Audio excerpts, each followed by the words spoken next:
ज्या माध्यमिक आहेत त्यांचा सत्कार सेवाकृती सत्कार समारंभ सुरू आहे आणि त्यांच्या शेजारी बसलेले यांचे पती श्री गणसे सर यांच्या देखील सेवाकृती समारंभासाठी नियाक्षी येथे उपस्थित होते आणि सरांवर सुद्धा मी खूप बोलले.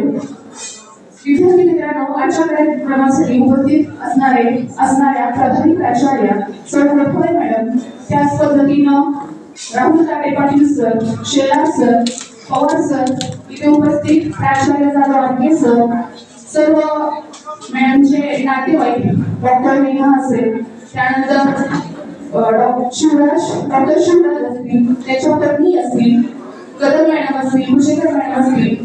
तर या शाखेनं माझी पदवी झाल्यानंतर मला खूप प्रेम दिलं, म्हणजे अगोदर प्रेम या शाखेमध्ये मिळतच होतं आणि नेहमीच या शाखेमध्ये ज्यांचा सेवाकृती समारंभ झाला त्या प्रत्येकाच्या सेवाकृती समारंभासाठी त्याच्यामध्ये कदम मॅडम असतील, भुजेकर मॅडम असतील, त्याच पद्धतीने गजरे सर असतील, भालेरे सर असतील, तर प्रत्येक वेळेस मला इथं या शाखेमध्ये येण्याची संधी मिळाली. त्याबद्दल पुण्यात सर्वांचे धन्यवाद मानते. आता बोलायचं झालं गणसे मॅडम बद्दल तर एक सहकारी म्हणून बोलायचं, एक मैत्रीण म्हणून बोलायचं की एक आई म्हणून बोलायचं असं वाटतं. आणि नकळतच गणसे मॅडम बद्दल बोलत असताना मला गणसे सरांची नेहमी आठवण येते, कारण गणसे मॅडमच्या सगळ्या कारकिर्दीमध्ये गणसे सरांचा मोलाचा वाटा आहे. तसेच गणसे सरांच्या पण कारकिर्दीमध्ये गणसे मॅडमचा खूप मोठा वाटा आहे. 2011 साली ज्यावेळेस मी जॉईन झाले त्यावेळेस अक्षिंचित आमचं 12वीचं सुपरविजन करण्यासाठी आम्हाला जावं लागायचं. त्यावेळेस गणसे सरांची ओळख झाली आणि सरांचा खूप कोऑपरेटिव्ह स्वभाव आहे हे मला त्यावेळेस कळालं आणि त्यांच्या या कोऑपरेटिव्ह स्वभावामुळे अर्थातच त्यांच्या घराशी खूप संबंध आला. ज्यावेळेस गणसे मॅडम तर बदली होऊन आल्या गणसे सर त्यांना गाडीतून घेऊन आले होते 4 व्हीलरमधून आणि मला माहितच नव्हते की गणसे मॅडम माझ्यासह गाडी म्हणून येणार आहेत.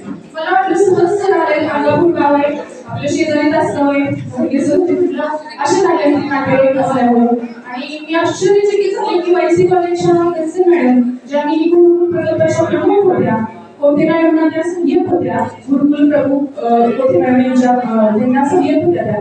तर या शिक्षण संस्थेमध्ये गणसे मॅडमचं खूप काम हे आहे, खूप मोलाचं आहे आणि खरंच मला आश्चर्याचा फटका बसला मॅडमची जोडी. त्याच्यानंतर मी सरांना सुद्धा तसंच म्हटलं की खूप मला आश्चर्य वाटलं आणि परत दुसऱ्या दिवसापासून मला इतकं बरं वाटायला की गणसे मॅडम आपल्या सहकारी आहेत. आणि आमचं तिघींचं बॉन्डिंग म्हणजे फिजिक्सला मी, केमिस्ट्रीला देशमुख मॅडम असतील आणि बायोलॉजीला गणसे मॅडम असतील. आमच्या तिघींचं बॉन्डिंग इतकं छान होतं की शाळेत आल्यासारखं असं वाटतच नव्हतं. एक तर मॅडमचा डबा सरांनी सांगितल्याप्रमाणे डेकोरेट केलेला बायोलॉजी विषय, मॅडमचा पण विषय बायोलॉजी, सरांचा पण विषय बायोलॉजी. फिजिक्सला त्याचं काही नसतं, परंतु मुलांना जशी बायोलॉजीमध्ये आवड निर्माण झाली तसंच मला सुद्धा खूप मॅडममुळं बायोलॉजी शिक्षणाविषयी आदर निर्माण झाला. आणि गणसे सर आणि गणसे मॅडम माझ्या आईवडिलांसारखेच आहेत. त्यांनी मला भरपूर मार्गदर्शन केलं. अगदी शैक्षणिक क्षेत्र सोडलं तर इतर क्षेत्रात देखील कसं राहावं किंवा स्वतःला कसं इम्प्रूव्ह करावं, आरोग्याबाबत असेल, कारण फिजिशियन लोकांना जास्त आरोग्य लक्षात येत नाही की जे बायोलॉजीच्या शिक्षकांना येतं, तर त्याबाबत सुद्धा त्यांनी मला जागरूक केलं. वेळोवेळी पदोपदी आता सुद्धा बदली झाली ती बऱ्याच वेळेस मी मॅडमच्या घरी जाते. मॅडमच्या घराबद्दल आणि मॅडमच्या बद्दल सांगायचं झालं तर मला पहिल्यांदा रेवाच्या घरी, कारण मॅडमच्या तोंडासारखं रेवा आणि त्यांचे सासऱ्या ही गणसे सर तर आमच्या तोंडात असतं आणि जास्त रेवा असतं. आणि मॅडमला मी फोन करायचे, मला ती माहिती नव्हतं की मॅडमचा फोन रेवाकडे असतो आणि बऱ्याचदा कट व्हायचा आणि मला थोडंसं आश्चर्य वाटायचं की माझा फोन आल्यानंतर मॅडमला कट होतं. परत झालं की मॅडम फोन कट करत जायचं की रेवा कट होतं. आणि मॅडम शिस्तबद्धते आहेतच, तिथं त्या उत्तम प्राध्यापिका आहेत, त्यांचा अध्यापन कौशल्य वाढलेलं सुद्धा आहे. त्यांच्यापासून बरेचशा गोष्टी मी घेतलेल्या आहेत, म्हणजे आम्ही 2-3 वर्षाच्याच कालावधीत एकत्र होतो, पण बरंचसं त्यांच्याकडून शिकायला मिळालं. म्हणजे मोठ्या शाखेमध्ये काम करणारी लोकं कशी असतात, सिस्टीममध्ये कशी असतात, खूप काही मला मॅडमपासून शिकायला मिळालं. मॅडम अध्यापन करायच्या आणि घरी जायची ओढ असायची. घरी जायची ओढ असायची म्हणजे त्यांचे सासरे आप्पा, म्हणजे मी जे म्हटलं रेवा आणि आप्पा या दोघांचं नाव तोंडात असतं. एक तर रेवाबद्दल प्रेमाचा जिव्हाळा आणि आप्पांबद्दल काळजी. म्हणजे मगाशी सरांनी बागलसरांनी सांगितल्याप्रमाणे खरोखरच मॅडम खूप दक्ष आहे, त्यांच्या घरामध्ये पण दक्ष आहे आणि शिंदे सर म्हटल्याप्रमाणे प्रत्येक क्षेत्रात अग्रेसर आहेत. आता ज्यावेळेस माझी बदली झाली शिंदे सर इथं आले त्यावेळेस माझ्या बदलीच्या समारंभात बदलीच्या कार्यक्रमात देखील कळसे मॅडम बोलल्या, कोठवाल मॅडम बोलल्या. अक्षरशः त्यांना पण थोडंसं वाईट वाटलं होतं. वाईट वाटणं साहजिकच आहे, कारण आमच्यामध्ये सहकार्याची वृत्ती नसून अगदी घराचं जे नातं असतं त्या पद्धतीनं असायचं. आता मला तिथं आले तर किती बोलून किती नको असं होते, काय बोलून काय नको असं होते. त्याच्याकडून दोन सांगण्यासारखं आहे. दोघंही दाम्पत्य म्हणजे सर असतील कळसे मॅडम असतील ते माझ्यासाठी आदर्शच असतील आणि वेळोवेळी पदोपदी त्यांचं मला मार्गदर्शन मला असं ठरत असतं.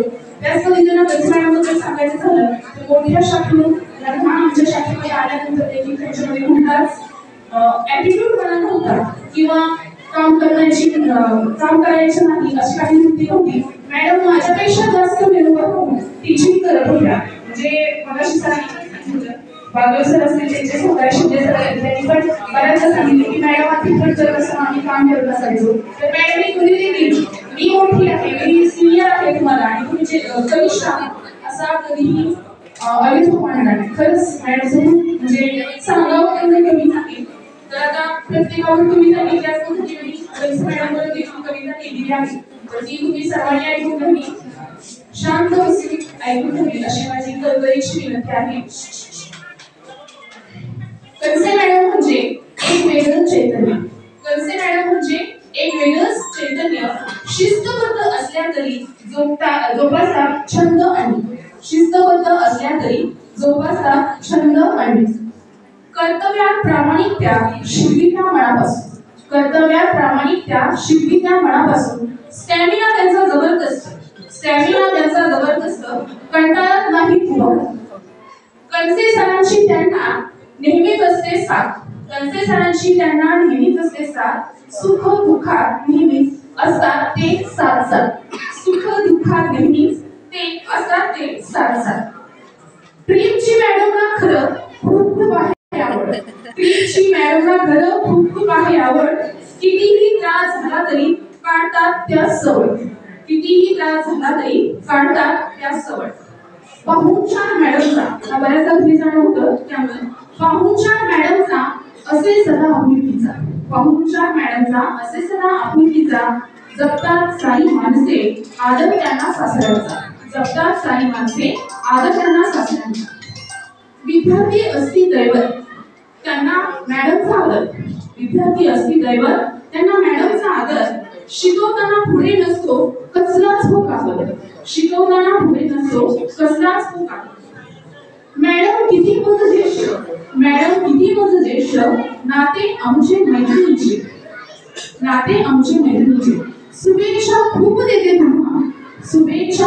देते तुम्हा आरोग्य लाभो कमालीचे. जय हिंद जय गरबी.